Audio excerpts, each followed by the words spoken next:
All right, so day 2. If you came here from the last video, yesterday I changed the air compressor governor on this thing, and today we are going to leak chasing underneath this thing. I have never been under here before, so that'll be a little interesting. I got some huge jack stands that we're gonna have to take out of the box and pick this thing up and find a good place to crib it, is what they call it. But yeah, I don't know why they call it that. In race car world, you just put jack stands into your car and say, oh, go crib my car. Different terminology. Driver and passenger side rear have their own tank. So my intuition would lead me to believe that the driver's side rear tank is leaking somehow, either through a water drain. I heard there's like an automatic water drain on there maybe, or you know, petcock, or the line going to it. But it's audible, you can hear it. You could hear it in the last video. So I'm gonna say that now, that's my prediction, because this whole side sinks relatively evenly compared to everything else. I mean, the whole rear sinks, but this side sinks much quicker. So I'm betting that's where it is. Especially if I air it up the whole way, like in full lift mode, this side will just way quicker than all the other ones. First, let's go unbox these jack stands. If you're wondering, yeah, I do that about 90,000 times a day every time I work on something. So the stands are in there. Okay, so I'm really confused here. I thought I was opening jack stands, but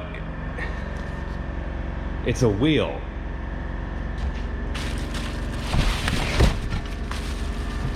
These are my 22s for the Escalade. Okay, I got a couple questions here. If that's not my jack stands, where are my jack stands? And where are the other 3 wheels? This is weird. If you're not already aware, it's come to my attention that most people on my channel don't even know what I do. Like, that Escalade is really what I'm known for everywhere else except YouTube, apparently. Yeah, and those are my street. Those what just showed up are my street wheels for this thing. It's got a cage and stuff. I race it everywhere. That's why I bought the Newell. It's a 2013 Escalade that makes an honest to God 2,000 horsepower, and it makes just as much torque as a Series 60 does in my Newell. So if you've never seen it before, that's what I do. Yeah, so back to Newell stuff. Let's see if we can find these freaking jack stands. I've been looking for this jack stand box for like 20 minutes. All right, like I thought this was it, because they're like relatively big, but no, it's a wheel instead, which I didn't even know was coming. But I went over to the other half of the building, because that's where they drop off like the big stuff, and the guy working over there like barely speaks English. After making like 6 laps around the building, I finally tried to ask him, and now all I could make out was very heavy and cart. I'm like, okay, well, maybe it's still on the golf cart. And it is. So we're back in action. Got the box opened up. You can see what the deal is here. They're way beefier than like a typical car jack stand. Now that I got these underway and that whole fiasco's out of the way, fire this thing up, lift it up, find a good place to put these, and we'll get to work. Stands are under there. I found a good place in the frame to put them. And I can still hear that air leak, but I'm gonna fire this thing up for just like a minute, just to get more pressure in it, to make it more apparent when I spray the bubbles on there.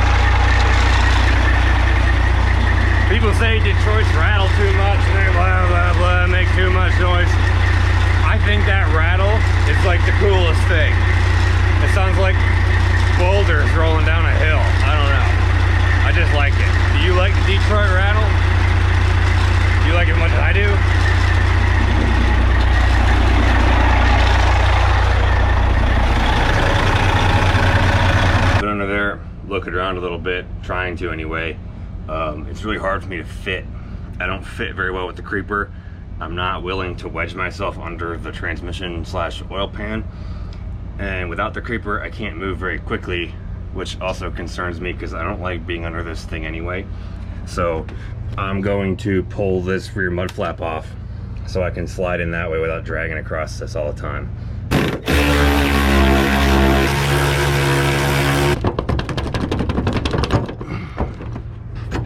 This thing probably hasn't been taken off in 25 years. Now with that out of the way, it frees up some more room for me to slide in between the tag tire and the jack stand there.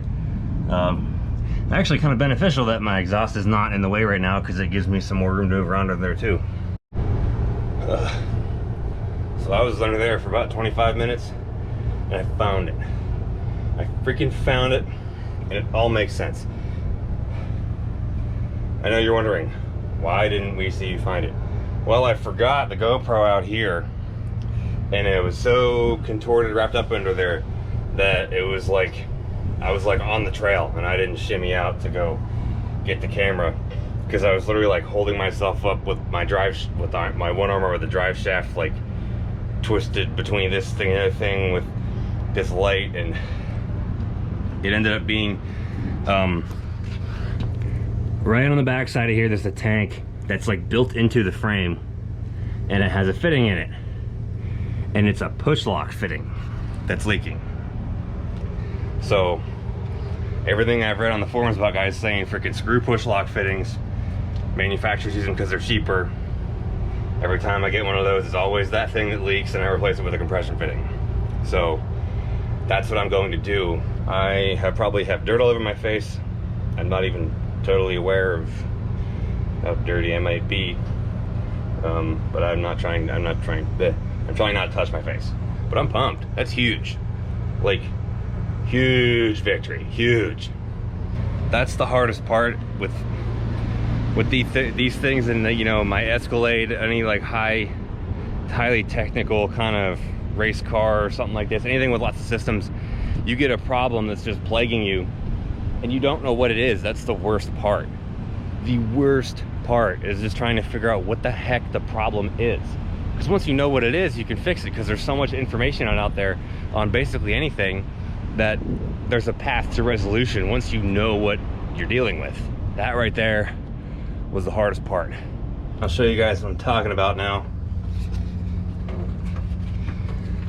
So there's numerous tanks under here. Like, the one that's leaking is the one back there that you can't even really see. That fitting right there, that's the one that's leaking. But we got a tank here. That's a tank too. It looks like a piece of the frame, but it's actually a tank. And there's another one back there too. So there's a lot of stuff going on under here. As you can see, I got it cribbed. It's on jack stands. Got a nice thick point of the frame on both sides. This is just a serious beef under here. See, that's what I'm talking about. I didn't want to get under that, because that's instant squish. At least if it for some reason started to go down on me here, I could like move. And that's what my airbags definitely need to be replaced.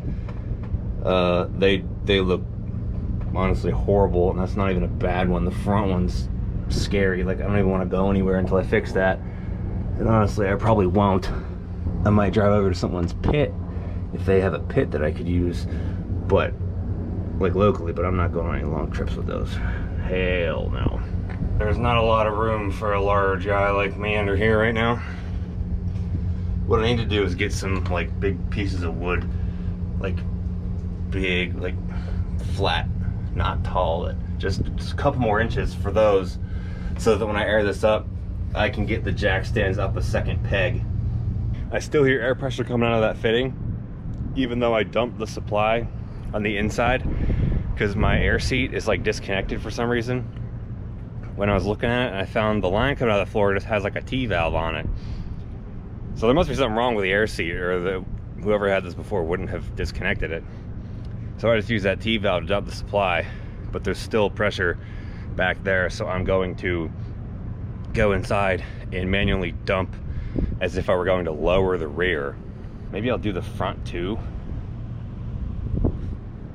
Just because, like, it's on jack stands, it's not gonna go anywhere, but I don't want to pull that off and hear it like creaking or anything, because you know, my life will flash before my eyes, and I'm not trying to be a parking lot stain, so I'm trying to go about this as carefully as I can. I can hear it releasing. I totally dumped everything, even the front, just because I don't want to even find out if that matters, if it's dumped or not. And it's reading nothing PSI back here, so we should be okay to pull that line off now. So I got the line pulled out. It's definitely got no air left in it. And I'm going to now figure out, pull that fitting out and see if I can still film it for you guys.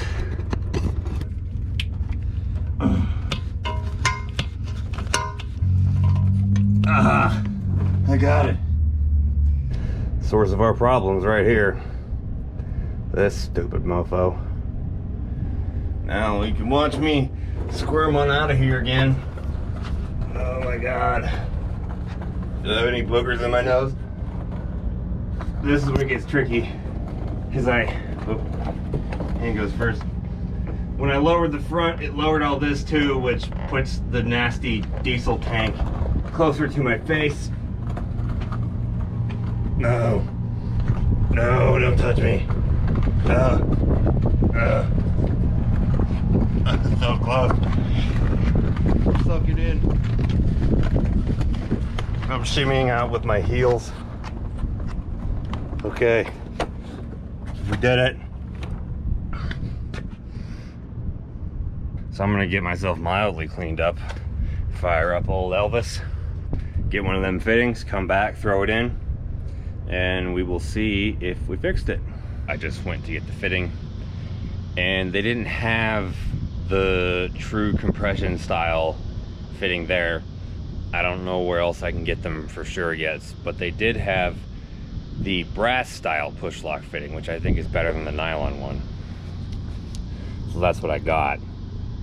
And it's also not as old as the original one, so I think we should be all right. And somebody brought it to my attention on Instagram that how that wire loom back there was kind of melting from the compressor hose laying on it. You'll see that in my previous video. If you haven't seen that yet, go watch it. They said that it's stainless braided main air hose line, and said that it's super hot because the compressor is working overtime to try to keep up with that leak, where it shouldn't be running as much as it is, generating that much heat, which makes a lot of sense because that compressor looks like it gets really hot. Like the paint is almost kind of like burned off of it, and I don't know like if that's normal or if it's just hot, or like if I should think about replacing that thing too, because yeah, well, that's a bridge to cross later, but for right now, I'm gonna hop under there and get to it.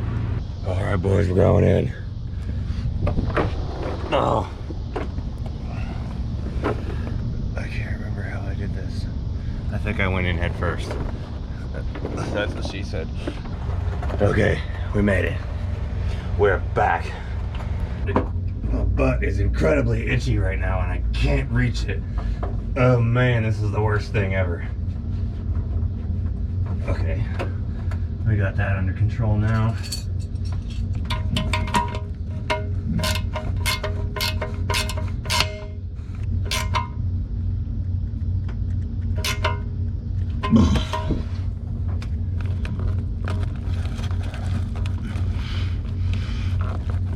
Now let's get the heck out here.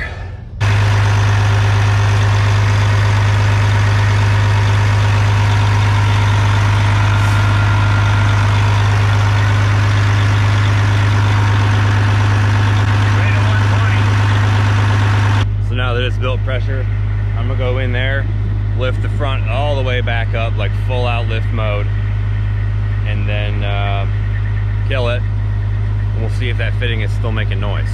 I'm back to being a coal miner, by the way.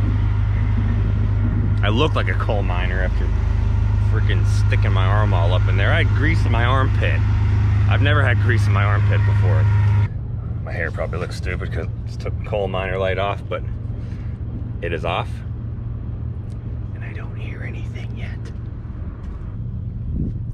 Maybe just a faint sound, but it could be coming from somewhere else. I think we really did it. Remember how I said that thing about the elephant? Well, we definitely got part of the elephant fixing that one. But I totally did not see that there's another one on the other side, and now I can hear that one's leaking too. Not as bad as the other side was, but it's the same thing. I need to go back and get another fitting. Cool. Oh well. Progress. This is all progress. I actually thought I might be able to pilfer a fitting off of the Escalade. Because it does use those push lock lines too. But none of the ones I have are the same configuration, like in and out size wise, as the Newell uses. So I can't do that. But the thought counts. I was about to steal parts from my race car. I'm just gonna do that other one tomorrow. I may even go try a little bit harder and try to find 2 compression fittings so that those will be done for good. But yeah, if I'm in there, got the tools out, I might as well swap the other one back to a compression fitting. It's gonna be a pain in the butt to find. I'll go back to the same podunk truck stop I went to last time and get the same brass push lock. But man, and actually when I was in like playing with it, I made it worse. So that was fitting is just garbage. Like I tried to like push it in to see if I could get it to stop, and it just got louder. So it'd be like that sometimes. Really, I wasn't even gonna do any of that today. I was just gonna see if I could find where the leak was and then change that canister, but you know, I got in the rabbit hole, got all excited and made some big progress. So today is a bigger win than I woke up anticipating, and I'm not complaining about that. Kind of stinks that there's a second one too, but at the same time, knocking out the first one made the second one show its head. So those are all contributing to the larger picture of this problem. If I knock out that one, then I can find the next biggest one. And you know, down the line until it's freaking mint. That's kind of the plan. Oh, if you found this interesting, let me know. Let me know if you have any thoughts, comments, questions, concerns, whatever. If you think my hair looks stupid, make sure you tell me about it, because I don't already know that. Hit that subscribe button, and we'll see you in the next video when I'm inevitably doing something very similar to this. Hopefully with a little bit more ground clearance though. So we'll see you over there.